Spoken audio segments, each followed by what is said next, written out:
perspective of that person plays a huge part, in making that difference.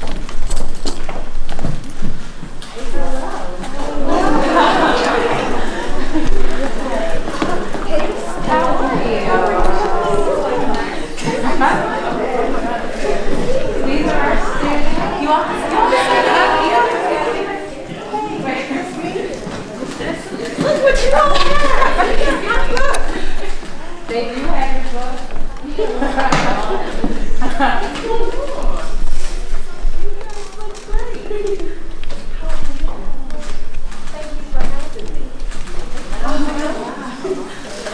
What you all talking about? We're talking about you. You did wrote a book. They read it. So all of these students are in the honors class. So not just from lower levels, but honors upper level course, Black Women Developing Public Leadership Skills. Excellent. And Dr. Davis, I wanted to ask you, and I wanted Stefani to hear this, why was coming as your main text for this class? Thank you so much for asking that question. The book is brand new. Thank you so much for writing the comment. And Ms. Mosley has a question to ask you about writing process. Shortly, I'm sorry. I wanted a book that the students would start on August 16th. It's really hot in Georgia in August. It's hot in Georgia in November. How do you keep students engaged? And I thought, what better book than The Cover? And it just worked so beautifully. So it was really just a goal I had. Let's get something that would engage the students that they have not used in any of my classes yet. And here we are. Well, I'm honored. Did it keep you engaged? Or did you fall asleep over the trying to get through it? Well, I am honored. I mean, if there was any vision of this book, it would be that it would connect enough to young people around the world that they would see themselves in it and get some learnings out of it. So the fact that you all have are studying it is beyond anything I could have imagined. So I'm excited I'm here for you, but I'm very excited to hear from you all about what you got from it, what questions you still have. And I came in early because I want to make sure no one rushes us out, because that's what they do to me. It's like, you got 30 minutes, you got to leave. We have time. You all at this level got this is super exciting. So I'm going to turn to Laneri, who wants to tell you about his elevator speech. So one of the assignments that they had to do was recognizing that in the real world, you may only get 30 seconds with the person who could have the key to your future, right? And so Laneri volunteered to do his elevator speech for you and then relate it back to what he pulled out from the book. All right. So I'm Laneri, a junior political science economics major with a minor in communication and leadership from Atlanta, Georgia, the West Side Bank. But I like to say that I'm a plant growing in the middle of the country, trying to find my way when there's no other plants around me. Right? And I say that because my whole life I grew up the only child, doing things that was against the grain and wasn't the tradition and inside of the cycle of my family and the origins of it. Right? Growing up through crime, corruption, right, and lack of communication. Growing up in a place where being gangster was the priority of being educated. Right? I decided that I wanted to go and be somewhere in law versus being a gangbanger in the streets like my cousins and the rest of my friends growing up with. And so making that choice, I joined things that were in the same line frame of what it is that I want to do, like JROTC, where I met my first challenge. When I had the first sergeant there tell me that I was the worst cadet my freshman year, which motivated me to be the best cadet by the time I graduated, right? And in your book, you talk about making calibration, right? So I had to make a calibration within myself to see how can I calibrate my life and my setup, my frame of thought in order to be the best cadet by the time I graduated from high school.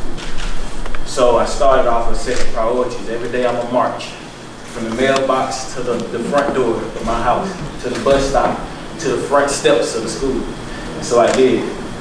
And then I decided to go to a summer camp, which I had to qualify by being the best marcher in the battalion. So I did, made it to the summer camp, and then I was again told that I was the worst cadet. But I still have a challenge because I'm that plant that's growing in the country.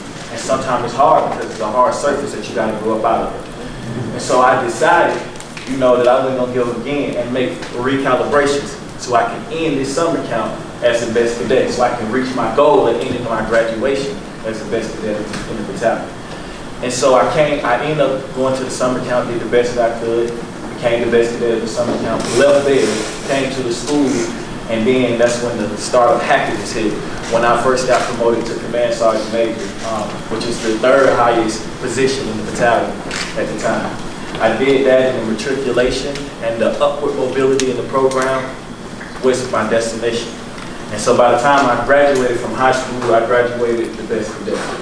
But then I hit with another roadblock, which leads me to where I am now, trying to figure out what college that I wanted to go to. I applied to over 30 colleges and got accepted to all but 2, Fisk and Morehouse College.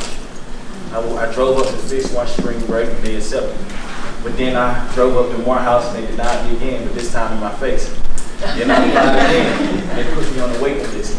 Then I applied again and said, well, maybe we'll let you in, but you go to this summer program and you pay $3,500. When my grandmama can barely afford a $350 rent. And so I gathered the money from people in the community, nonprofits that I was a part of, because like I said, I have to be the fruits of my labor and grow through this country. And so I decided from there that I would get these 3,500s, got into the program. They said all the other students have to get a C or above, but for you to get admitted to this school, you need to be above in all 3 classes in order to be admitted into Morehouse College. So I did 6 weeks, you know, some trials and tribulations, no guidance, because I'm the first to be there.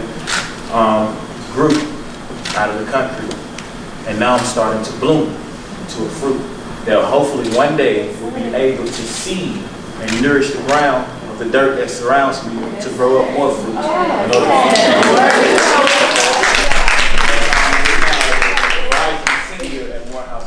College that denied me, now I sit on the board of trustees of the college and here in this classroom with the First Lady of the President of the United States of America. Once the First Lady. I was never this bright at grade, so y'all are way ahead of me. Wow, impressive. Well, you know, we have to acknowledge that the feeling of not belonging is not in your head. You know, a lot of times the systems are designed to make certain people feel like they don't belong. And that's where you start hitting your first roadblocks of people underestimating you or under-investing in you. You know, I think there are people who subconsciously in their minds, because of race and their limitations, they can't see more for us than they know. So it's sort of built into the system, which is the history of this country, which is sadly founded on racism. So I guess the first point is you're not crazy. You know, you have systematically been made to feel like you're not good enough. So that's where it comes from. It's not real. It's not true. And the only way you break out of that is that you keep achieving and showing up at different tables where you learn the truth of what is happening at that table. You know, then you can actually really measure yourself against the norm, right? And for me, I did that. And at every table I was able to gain access to, every time they told me I couldn't, I didn't, and I kept pushing and I wound up there. I looked around at the people at the table and I thought, well, you're not smarter than me. You know, I mean, it was just objectively speaking. You know, at Princeton, I wound up, after being told that I wasn't Princeton material, graduating with honors in my department, winning an award for my thesis. But you start seeing that when you get into the classrooms, because if you don't know, if you never enter those rooms, that's what they would love for you to just go away and never ask again, and never crack the mystery of how the tables are actually developed in the first place. Going to Princeton was the first time I realized, oh, there's affirmative action all over the place.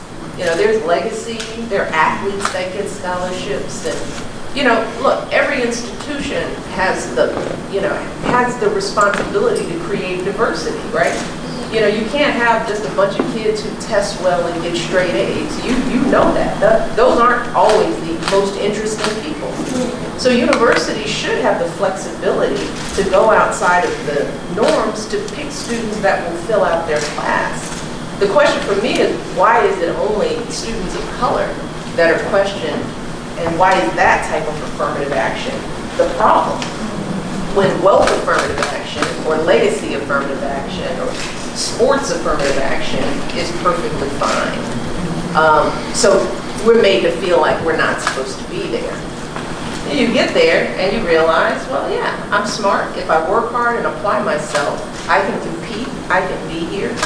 And it's that experience that helps you overcome. Each time you push beyond and get to a table and perform at the table is just another notch on your belt that reinforces the truth that was already there, is that you were good enough to begin with, you know? And so you break out of imposter syndrome by practice and work and moving through it, you know? Because what's the alternative? The alternative is that you're told you can't. You're the worst cadet, so you quit. And where are you? Still in the cement, right? Still stuck in the dirt that you were in, which all of us have family members who get stuck in that dirt, because that's all you know. So now your feet are planted there, and you can't see anything else because you're stuck. And so you never test yourself. You never know. You just only know what you're told about yourself. But every time you break through and sit at a table, you see more, you learn more. You learn more about yourself, and you learn more about the system, right? That's how you break out of imposter syndrome. So no, I don't have it now, because I've been at every powerful table there is. I've been on the world stage. I've seen Congress and the Senate. I've sat in the White House. I've met national security advisors, generals, former first ladies, former presidents, all amazing, talented people, but no better, no smarter, no more worthy, no more capable, no more deserving than me. Because that's just what I've seen. So my job now is like, I've been to the mountaintop. And I'm coming back down to tell you all, you're deserving and worthy. I've seen it.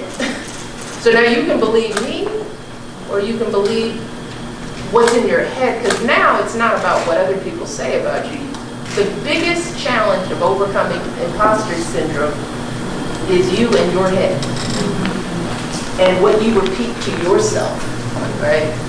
And if you practice being an imposter and telling yourself that you're not worthy, it's not anybody else doing that, it's you doing it to yourself. So we have to start practicing other messages, you know, ingrain other kinds of images of what we can be in our own head, because there will always be somebody. And this is true regardless of race, class, gender. There are haters out there in the world. There are people who want to win. And every time you lose and you give up, that's a win for them.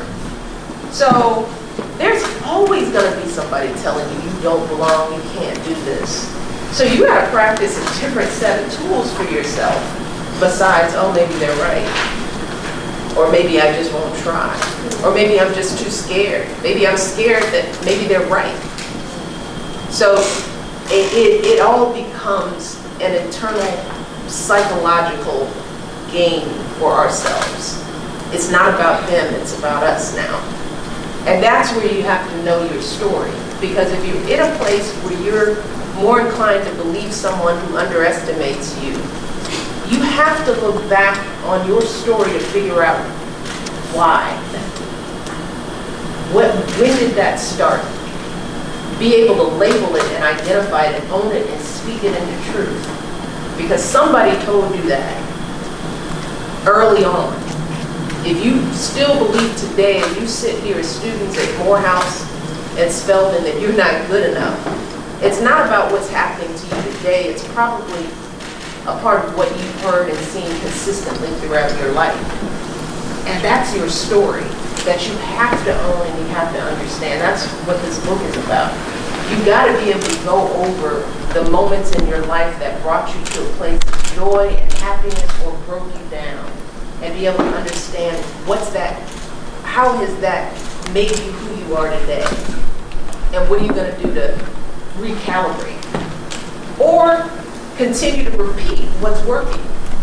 But if we don't confront our past and sort of understand our story and value that journey, however broken or hard it is, you know, you don't become from that if you don't know it.